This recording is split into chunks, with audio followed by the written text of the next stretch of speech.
तरी दोन महत्त्वाची दृश्य आहेत।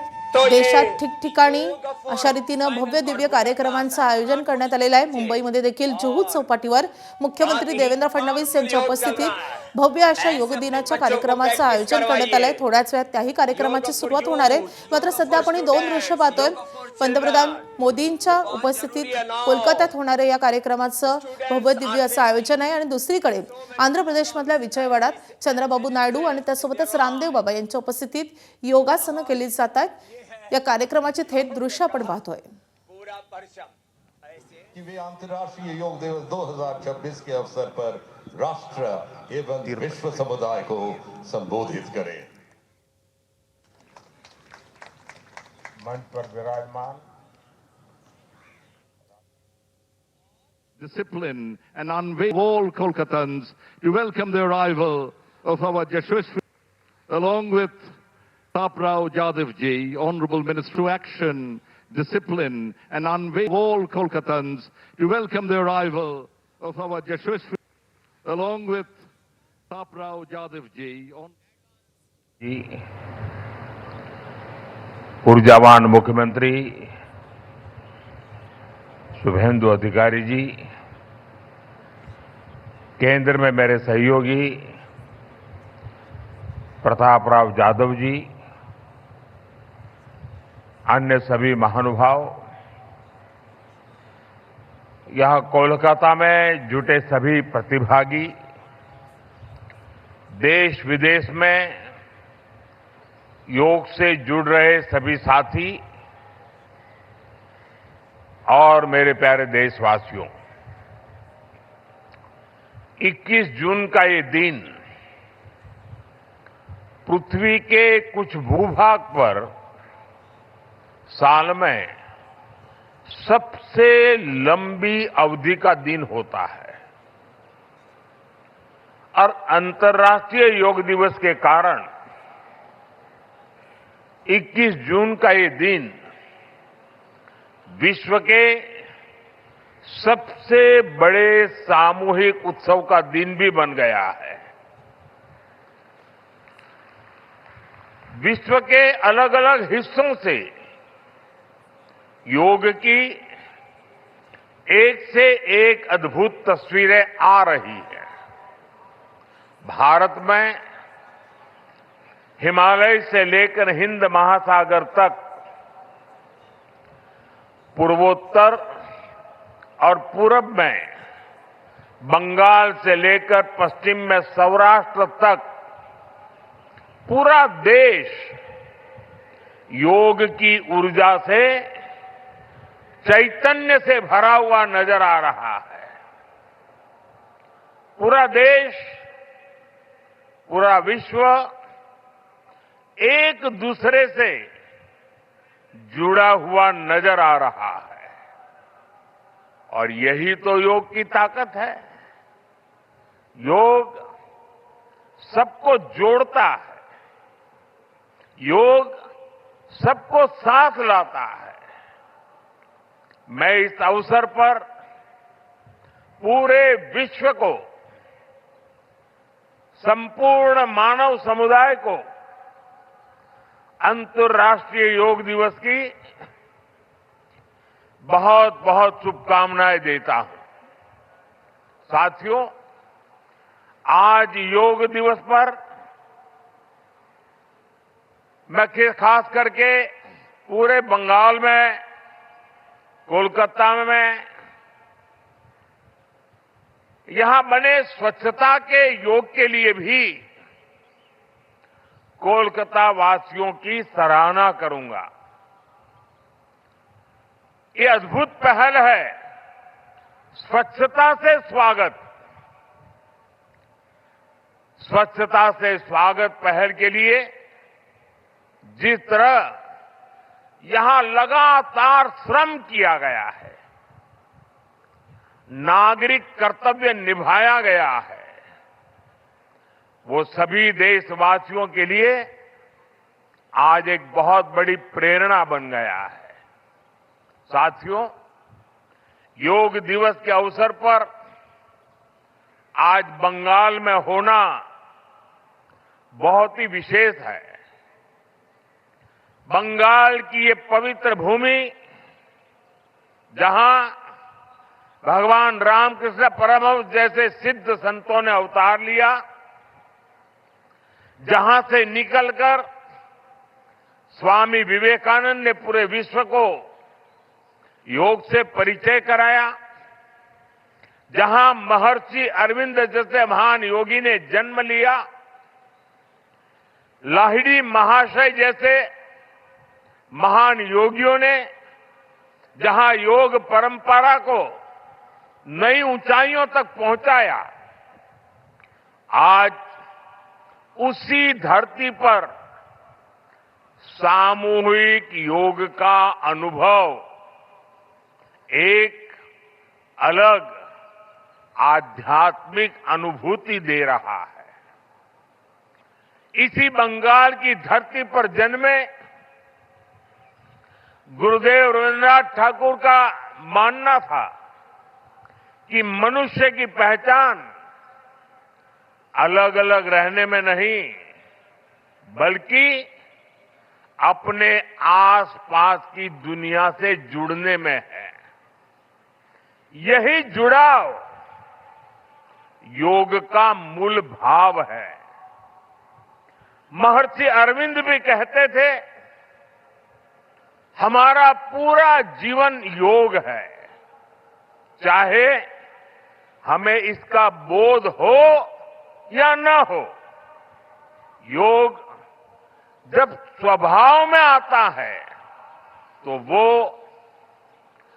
मानवीय एकता का आधार बन जाता है। साथियों, योग केवल शारीरिक श्रम का साधन नहीं है। योग किसी एक आयु वर्ग के लिए सीमित भी नहीं है। भारत में हम जानते हैं और देखते आए हैं, योग मानव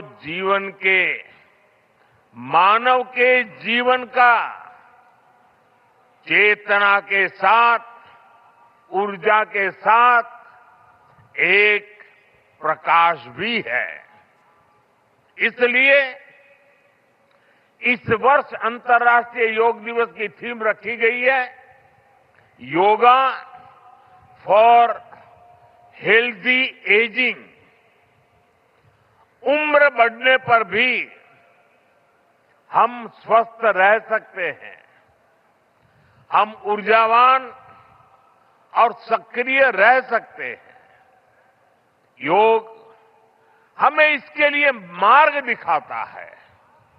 friends, when we speak of yoga for healthy aging, it means that we can work to ensure that age does not reduce human potential. Yoga can help human life to aspire for constant growth. Our target must be to be more flexible at 40 than we were at 20.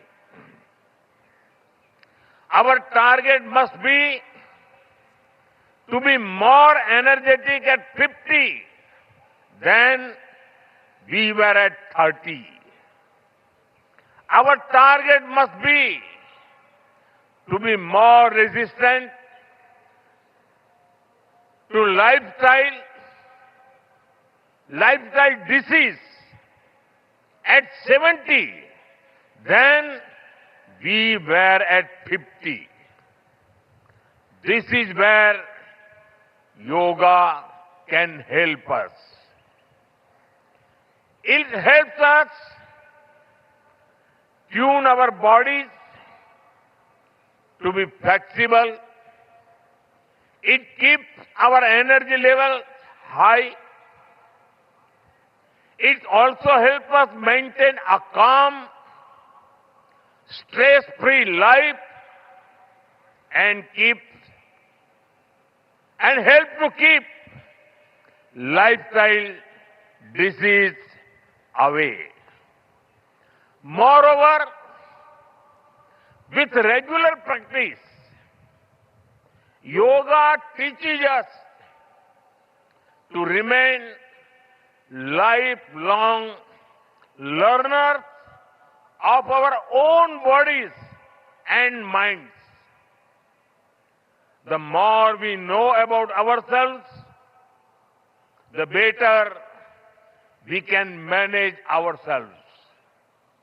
That is why yoga for healthy aging,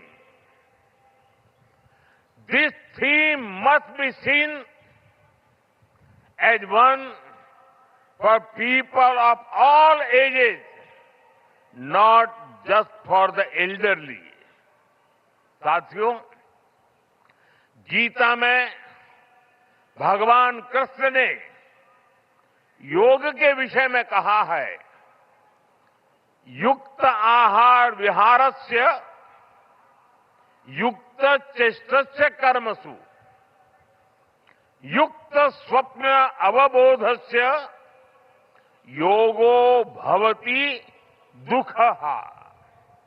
अर्थात संतुलित आहार विहार से, संतुलित क्रियाओं और कर्मों से, संतुलित नींद और जागने से योग दुखों का नाश करने वाला हो जाता है। ये संतुलन ही योग का आधार है। यही संतुलन हमारे जीवन का आधार भी है।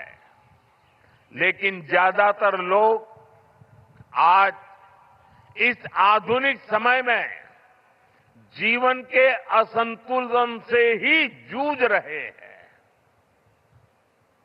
बहुत मशक्कत करनी पड़ रही है उनको। योग हमें जीवन को बैलेंस वे में जीने की कला सिखाता है। योग हमें डूज और डोंट सिखाता है।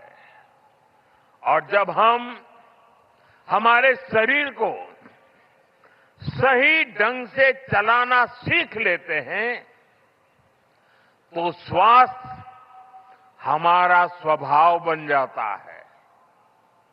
साथियों, योग केवल हमारे शारीरिक स्वास्थ्य पर ही फोकस नहीं करता।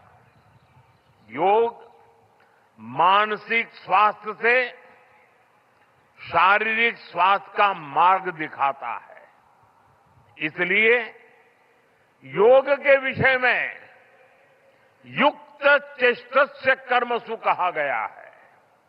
यानी हमें क्या करना चाहिए, क्या नहीं करना चाहिए, इसका बोध। ये बोध हमारे जीवन में शांति का स्रोत तो बनता ही है, इससे विश्व शांति का मार्ग भी खुलता है। इसलिए योग आज केवल हमारी पर्सनल लाइफस्टाइल के लिए जरूरी है इतना ही नहीं है। योग दुनिया के बेहतर भविष्य के लिए एक आवश्यकता भी है।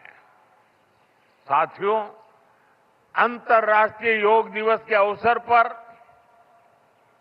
करोड़ों लोग योग से जुड़ते हैं। लेकिन आज का ये दिन हमें अपने साझा संकल्प को फिर दोहराने का अवसर देता है।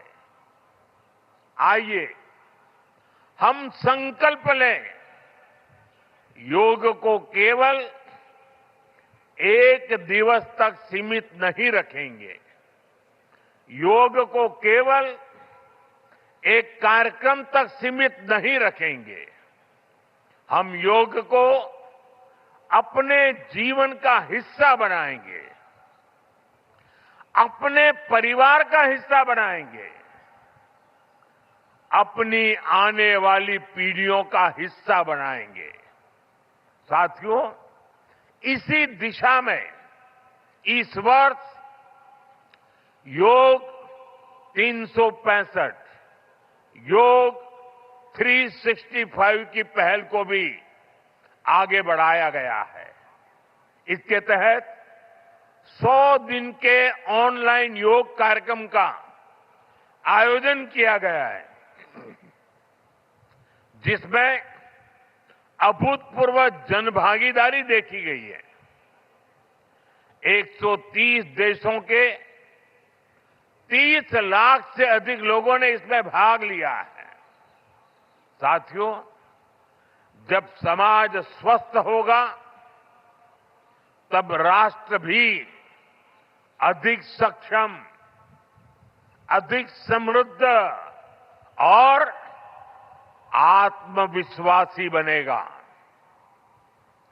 मैं इसके लिए मैं सबके लिए कामना करता हूं, सर्वे भवन्तु सुखिनः, सर्वे सन्तु निरामया। इसी के साथ आप सभी को एक बार फिर अंतर्राष्ट्रीय योग दिवस की बहुत बहुत शुभकामनाएं, बहुत बहुत धन्यवाद।